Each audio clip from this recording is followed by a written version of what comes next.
It is wonderful to see all of you this morning. Thank you for being here.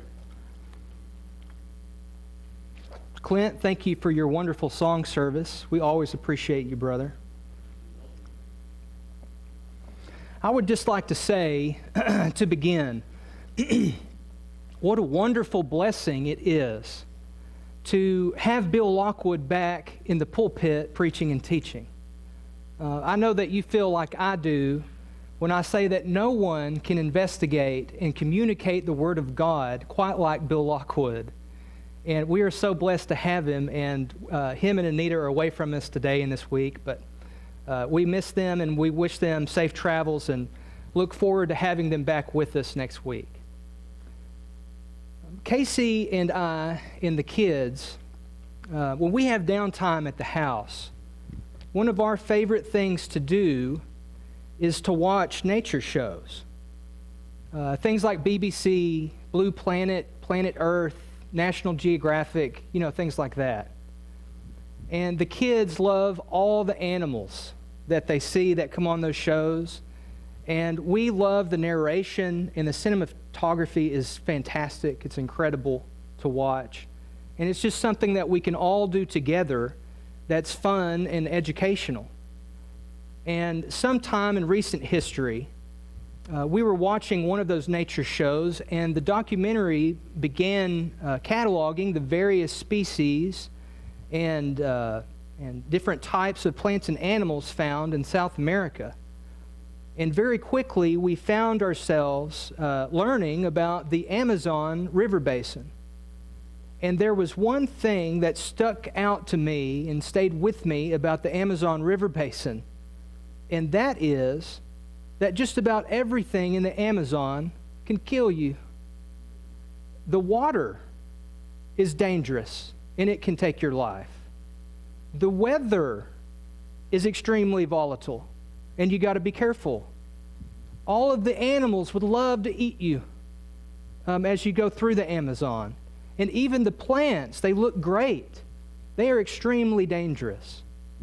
But one of the most amazing features of the Amazon has to be the Amazonian army ant, which is arguably one of the most dangerous and successful hunters in the world. And each day they send out a vast search party. They don't use scout ants like they do around here.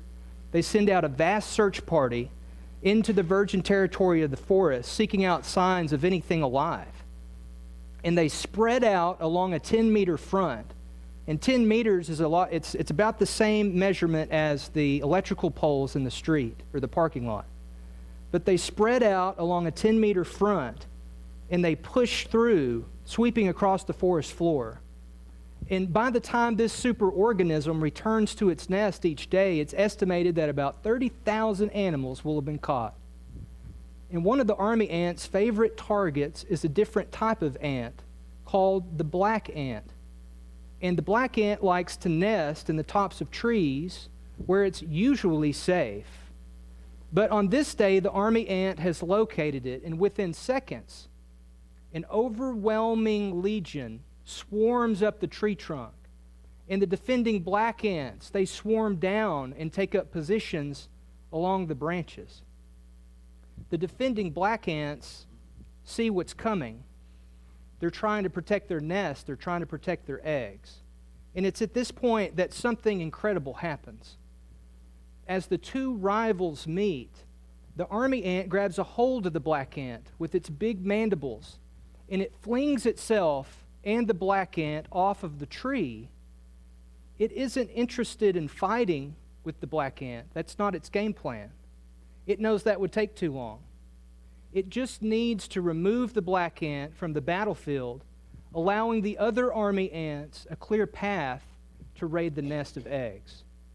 And as the battle ensues, casualties from both sides rain down from the canopy. God's creatures and creations are truly remarkable. And the illustration of the Amazonian army ant gives me pause, because I see a correlation between the battle that goes on between these ant colonies in the Amazon and the spiritual battle that we face every day. as the devil wrings his hands and implements his schemes, just as the Amazonian army ant has figured out, it may not be necessary that we are defeated outright for him to actually accomplish our destruction. All he really needs to do is to remove us from the battlefield.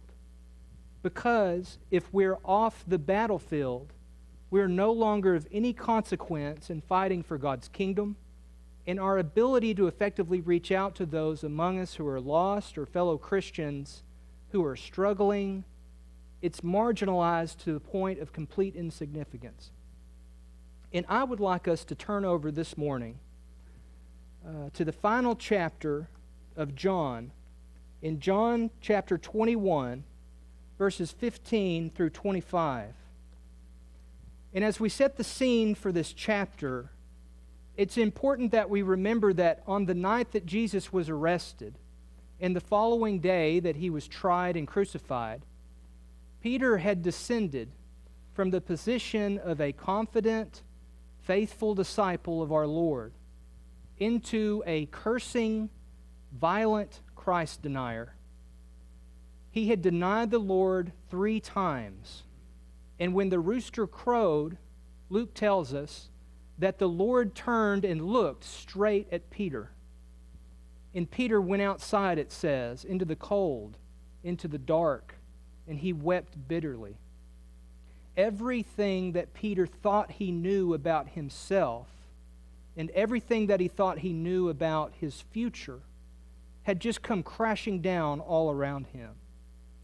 And when we consider the devastation that this night inflicted upon Peter's life, it gives even more weight and even more significance to his statement that he makes in 1 Peter chapter 3, verse 15, when he says, "Always be prepared to give an answer to anyone who asks for the reason for the hope that you have."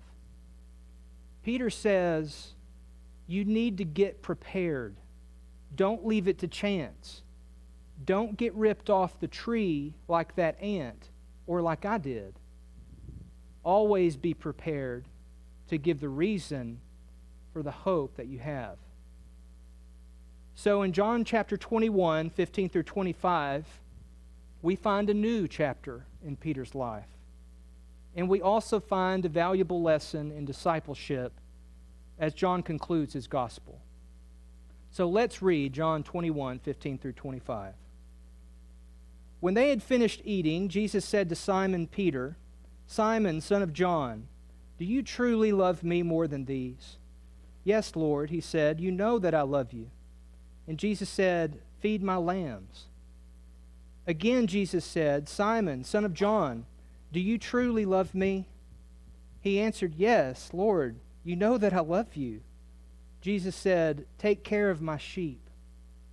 The third time he said to him, "Simon, son of John, do you love me?" Peter was hurt because Jesus asked him the third time, "Do you love me?"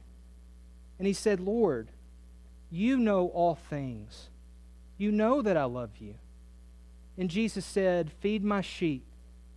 I tell you the truth.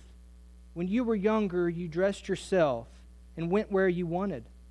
But when you are old, you will stretch out your hand, and someone else will dress you and lead you where you do not want to go." Jesus said this to indicate the kind of death by which Peter would glorify God. Then he said to him, "Follow me." Peter turned and saw the disciple whom Jesus loved was following them. This was the one who had leaned back against Jesus at the supper and had said, "Lord, who is going to betray you?" When Peter saw him, he asked, "Lord, what about him?" And Jesus answered, "If I want him to remain alive until I return, what is that to you? You must follow me." Because of this, the rumor spread among the brothers that this disciple would not die. But Jesus did not say he would not die. He only said, "If I want him to remain alive until I return, what is that to you?" This is the disciple who testifies to these things and who wrote them down. We know that his testimony is true. Jesus did many other things as well, If every one of them were written down, I suppose that even the whole world would not have room for the books that would be written.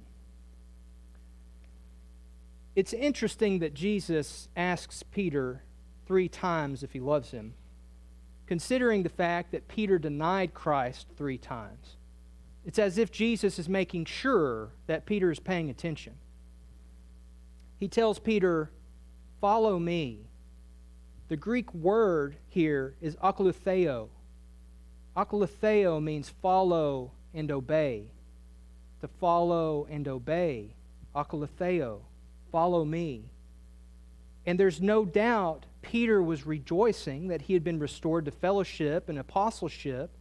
And our Lord's words, "Follow me," must have brought a new love and joy to Peter's heart. And of course, this is not a new instruction or admonition for Peter. This is something that the Lord had to remind Peter of at least 2 other times previously. And the first time that we think of is the great catch of fish. And it says in Luke 5:8 that Peter took his eyes off the Lord and looked at himself, and he said, "Depart from me, for I'm a sinful man, O Lord." And then when he was walking on the water, of course, he takes his eyes off of the Lord, and he looks at the wind and looks at the waves, and he immediately begins to sink. We see in Matthew 14. And over, Peter is relearning, and for us reteaching, that it's dangerous to look at the circumstances around us or in our lives when they draw our attention and our focus away from the Lord. So Jesus has brought Peter back into the fold with loving arms here at the very end of the Gospel of John. And he's restored him. He's given him a command to service, to take care of God's flock. He's given him a prophecy of his coming death. And Peter stumbles here into verse 21, where he says, "Lord, what about him?" And Jesus says, "If I want him to remain alive until I return, what is that to you? You must follow me." And John says in the following verse, because of this, that rumors spread among the brothers that he would not die, that John wouldn't die. But Jesus did not say he wouldn't die. He only said, "If I want him to remain alive, what's that to you?" And so here we find John basically, he's wrapping up his gospel. He's going to send John and Peter into Acts here. And he's thinking, I need to clear up the rumors that have spread among the brotherhood because of a misunderstanding of Jesus' words. And that kind of thing goes on even today, doesn't it? A misunderstanding of Jesus' words. Maybe even more today.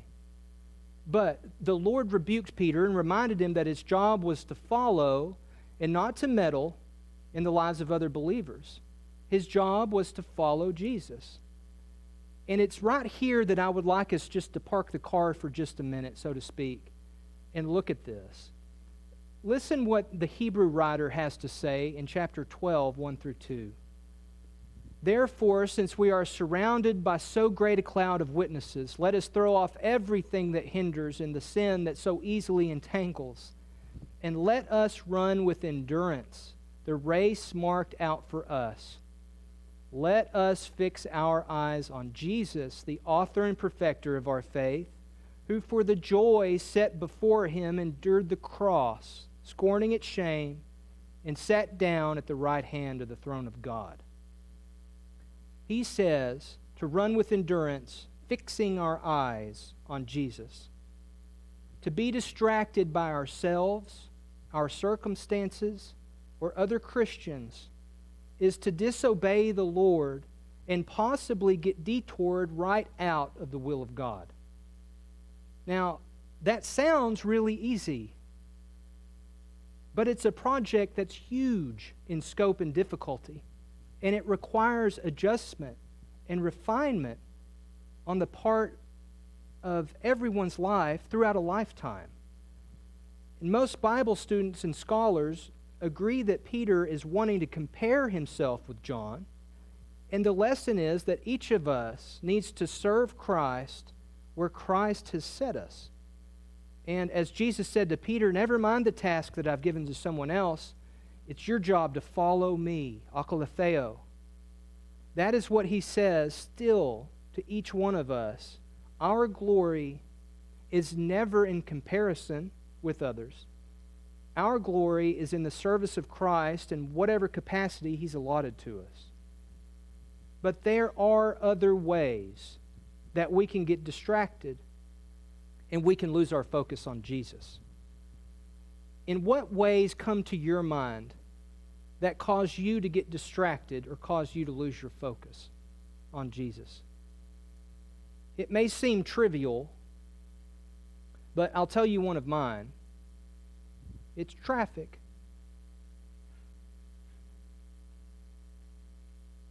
I know that sounds silly, but really, when I've got my precious family in my car and there's some crazy kid or somebody on a cell phone comes barreling into my lane or through an intersection, I don't react like I should. I'll be honest with you. It's something that's so small, really, but it causes me in an instant to take my eyes off of Jesus. And I know that's superficial. But what about when it gets more complicated? What about when you get slighted or damaged or injured by someone in the church? Someone rolls their eyes. Someone gives a bad look. Someone says the wrong thing.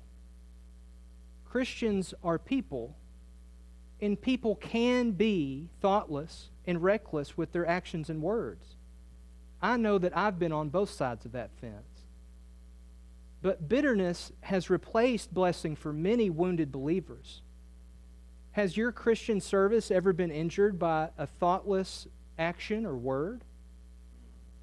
It may be even more painful when it's intentional. Have others failed you in your expectations?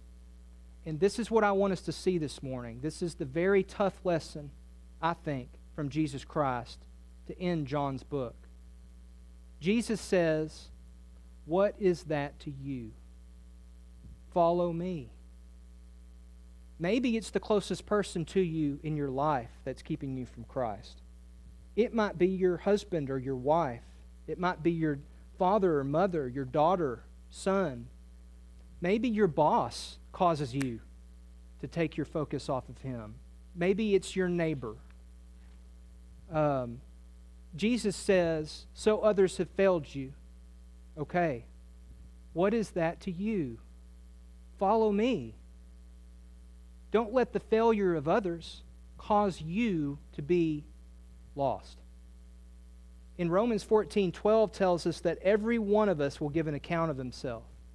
And Matthew 16:27 says, "For the Son of Man is going to come in his Father's glory with his angels, and then he will reward each person according to what they had done." God and Jesus are not interested in excuses. We see that maybe more clearly than anywhere else in the Garden of Eden. Adam, and I'm paraphrasing here, but Adam is hiding because he knows he and Eve have sinned by eating the fruit. And God comes into the garden and says, "Adam, what have you done?" And Adam says, "It wasn't me, God.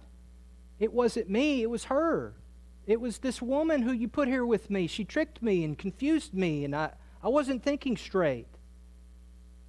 That didn't go very well for Adam. It didn't go very well for us. It doesn't go very well for us. And God said, Adam, paraphrasing, he says, "Adam, we're not talking about her. We're talking about you. What did you do? What her failure does not give you license to sin too. You know right from wrong." And Eve, I'm sure as well, said, "Listen, it wasn't me. This snake confused me. He tricked me. He distracted me." And God's answer was the same then as Jesus' answer here in chapter 21 of John. What is that to you? You should have followed me. And the truth is that whether we're inside the church or outside the church, we need to be so careful with other people, and we need to be careful that we don't allow injuries, real or perceived, to pull our eyes off of Jesus and keep us from meeting together or keep us from engaging in the service of the kingdom, especially when we're dealing with others inside the church, I think. We need to be a people who are generous in forgiveness and mercy. And I'll be honest with you. Nobody does that better than Iowa Park Church of Christ. This is one of the most loving churches that I have ever encountered in my life. But we still need to hear it so we can further strengthen and develop that skill.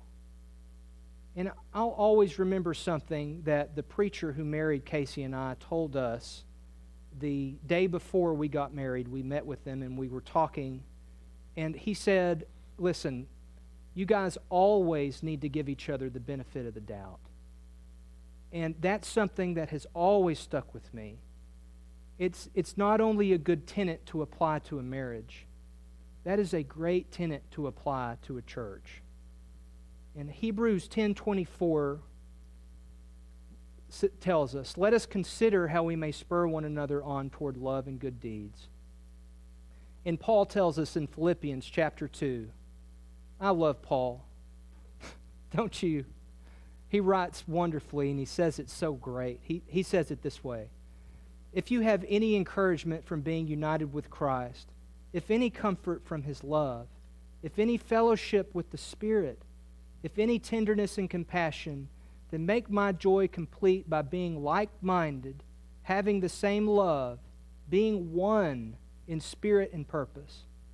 Do nothing out of selfish ambition or vain conceit, but in humility consider others better than yourselves. And each of you should look not only to your own interest, but also to the interest of others. And so we see that in the final lesson in the book of John, it's not that Peter's question that he asked, what about him? It wasn't that his question was wrong. It's only that Peter's heart wasn't in the right place. Jesus could always see men and women's hearts, and he still does today. And so maybe this morning your heart is hurting, and maybe you need to start over or re-engage by placing the focus of your life on Jesus. Maybe there's something that's holding you back or distracting you that's pulled you off that tree. And we want to help you, and we want to pray for you. We want to serve you in any capacity that we can. And we invite you to take a few small steps down to the front while we stand and sing.